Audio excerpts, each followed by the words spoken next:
नमस्कार दोस्तों, स्वागत है आपके और आपके साथ मैं हूं आशिमा त्यागी। बेहद महत्वपूर्ण मुद्दे पर आज हम चर्चा करेंगे। बिहार की जो सिर्फ एक राज्य नहीं, हर चुनाव में देश की राजनीति की दिशा तय करने वाली प्रयोगशाला भी है। और आज दूसरे चरण का मतदान संपन्न हुआ। 2025 का दूसरा चरण इस बात का सबसे ताजा सबूत बनकर सामने आया दोस्तों, जब मतदान ने पहले चरण के रिकॉर्ड को भी पीछे छोड़ दिया। जी हां, सही सुन रहे हैं आप। खबर की हेडलाइन खुद एक घटना है। इतिहास रचने जा रहा है बिहार। दूसरे चरण में पहले फेज से भी तेज वोटिंग, लेकिन सवाल सिर्फ यह नहीं कि वोट तेज पड़े, सवाल यह है कि क्यों पड़े। यह उबाल आया कहां से, किसके पक्ष में बह रहा है, और क्या यह महज आंकड़े हैं या किसी बड़े राजनीतिक बदलाव की आहट। दोस्तों, बिहार का दूसरा चरण जो है चर्चा का विषय रहा। चुनाव आयोग के आंकड़ों के मुताबिक दूसरे चरण में शुरुआती घंटों में ही 20% प्लस वोटिंग दर्ज की गई। इसका मतलब समझ रहे हैं, जो पहले चरण की तुलना में तेज शुरुआत है। यह रफ्तार कई संकेत देती है। पहला, मतदाता इस बार घरों से निकलने का इंतजार नहीं कर रहा था, बल्कि सुबह से ही सुबह की जो कतार में वो मौजूद दिखाई दिया। दूसरा, ग्रामीण वोटर जो बिहार की सियासत का कोर इंजन है, वो पहले से ज्यादा सक्रिय दिखाई दे रहा है।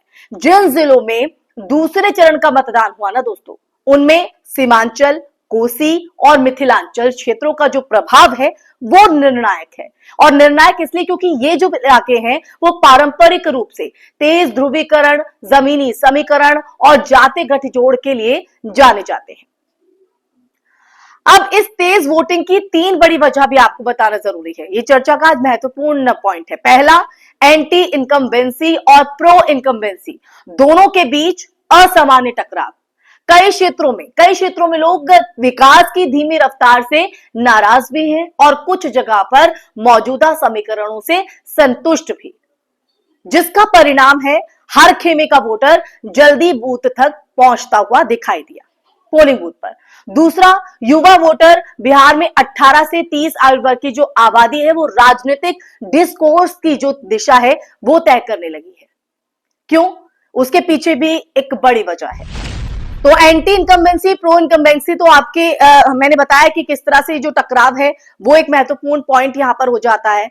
और विकास की जो धीमी रफ्तार से नाराज भी कई जगह लोग दिखाई दे रहे हैं, लेकिन अगर देखा जाए तो मौजूदा समीकरणों से संतुष्ट भी हैं।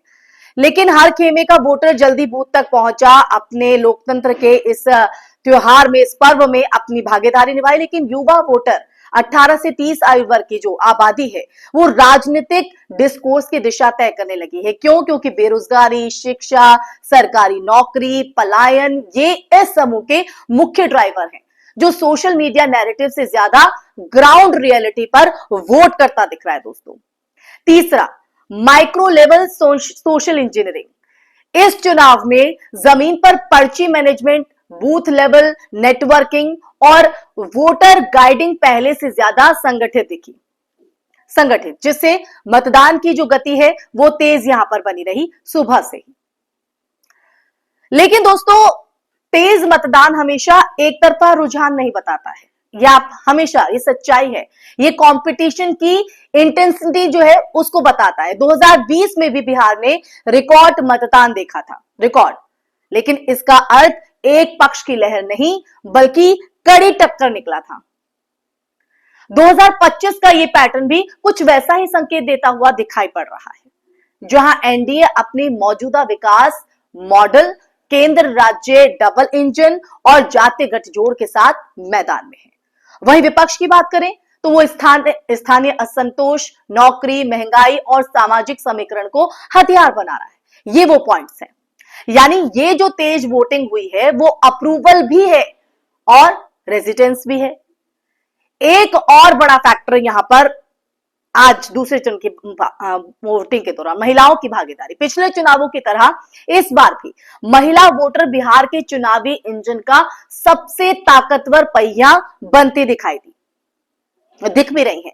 कई बूथों पर महिला मतदान प्रतिशत पुरुषों से आगे रहा, जो ये बताता है, जाहिर करता है कि सामाजिक सुरक्षा, स्वयं सहायता समूह, राशन योजना और प्रत्यक्ष लाभ हस्तांतरण जैसे ऐसे मुद्दे अब सीधे जनता के बिहेवियर को कहीं ना कहीं प्रभावित कर रहे हैं। यानी महिला मतदान जो है वो महिला मतदान प्रतिशत पुरुषों से आगे रहा, जो सीधे सीधे कहीं ना कहीं कई ऐसी चीजें हैं जिसकी वजह से आधी आबादी घरों से बाहर निकल रही है और बढ़ चढ़कर लोकतंत्र के इस पर्व में अपना भागीदारी निभा रही है। जैसे अब सीधे कहीं ना कहीं ये तमाम जो मुद्दे हैं वो वोटिंग बिहेवियर को प्रभावित कर रहे हैं। अब इस बीच इस पूरे चर्चा में, इस पूरे दूसरे चरण के चुनाव में सबसे बड़ा सवाल ये कि क्या मतदान इतिहास रचेगा? हाँ, लेकिन सिर्फ प्रतिशत में नहीं बल्कि राजनीतिक मैसेजिंग में भी। ये चुनाव बता रहा है कि बिहार का वोटर अब साइलेंट नहीं है, एक्टिव और इरादतन भागीदार है। वो विकास भी चाहता है और प्रतिनिधित्व भी, स्थिरता भी और जवाबदेही भी। ये जरूरी है। इसी को जहन में रखते हुए जो वोटर्स है वो निकले। आखिर में आज की इस चर्चा में इसलिए मैं ये कहना चाहूंगी कि बिहार में हर चुनाव इतिहास नहीं दोहराता है बल्कि नया इतिहास लिखता है, रचता है। 2025 की ये तेज वोटिंग भी सिर्फ एक आंकड़ा नहीं है, इशारा कर रही है, बता रही है कि जनता अब पढ़ी लिखी है, जनता जवाबदेह जो सत्ताधारी है वो उनको मांगती है कि ऐसी सत्ताधीश हमारे राज्य को चलाएं, हमें चलाएं, जो हमारे हित की बात कर सके। हम उनसे सवाल करें तो हमें देशद्रोह ना, हमें जवाब दिया जाए, जवाबदेह हो। तो ऐसे में इन्हीं सब थॉट्स को देखते हुए लगता है कि जनता बाहर निकली और अपने अपने मुद्दों पर जो है उन्होंने मत का इस्तेमाल किया। लेकिन ये तो आने वाली सिचुएशन है, आने वाला जो वक्त है वही बताएगा कि बिहार की जनता ने क्या सोचकर अपने मत का इस्तेमाल किया। लेकिन दूसरे चरण की अगर हम बात करें तो दूसरे चरण में बढ़ चढ़कर लोकतंत्र के इस पर्व में मतदाता ने वोट किया है, आगे आए हैं। अब ये किस और हवा बहती है ये देखने वाली बात यहां पर रहेगी दोस्तों। तो आज की चर्चा में दोस्तों बस इतना मैं कहना चाहूंगी कि बिहार हर चुनाव में इतिहास को नहीं दोहराता है, जो कि मैं पहले भी बात कह चुकी हूं। 2025 की तेज वोटिंग भी कहीं ना कहीं इस बात को इशारा करती है और सिर्फ इसे एक आंकड़े के तौर पर नहीं, ये बिहार की आवाज के तौर पर भी देखी जा रही, जो इस बार पहले से ज्यादा तेज, स्पष्ट और पूरी राजनीतिक व्यवस्था को संदेश देने के लिए तैयार है। इसलिए मैंने कहा था कि एक मैसेजिंग भी है। अब देखना यह है कि 14 नवंबर को जब नतीजे आएंगे तो ये आवाज किस ताली में बदलती है और किस सन्नाटे में। इसी के साथ इस चर्चा में फिलहाल के लिए बस इतना ही। चर्चा आपको कैसी लगी? बिहार में दूसरे चरण की वोटिंग को आप किस तरह से देखते हैं? वहां किस तरह से आबो हवा यहां पर बहती नजर आ रही है आपके नजरिए से? क्योंकि आपका नजरिया, आपकी राय, आपके विचार देश हित के लिए इंपॉर्टेंट है। तो दोस्तों आप बताइएगा कैसी ये वीडियो आपको लगी। इस वीडियो को ज्यादा से ज्यादा शेयर भी कीजिएगा, हमारे चैनल को सब्सक्राइब भी कीजिएगा। फिर हाजिर होंगी ऐसा ही मुद्दा लेकर, तब तक के लिए अपना ख्याल रखिए। जय हिंद, जय भारत, नमस्कार।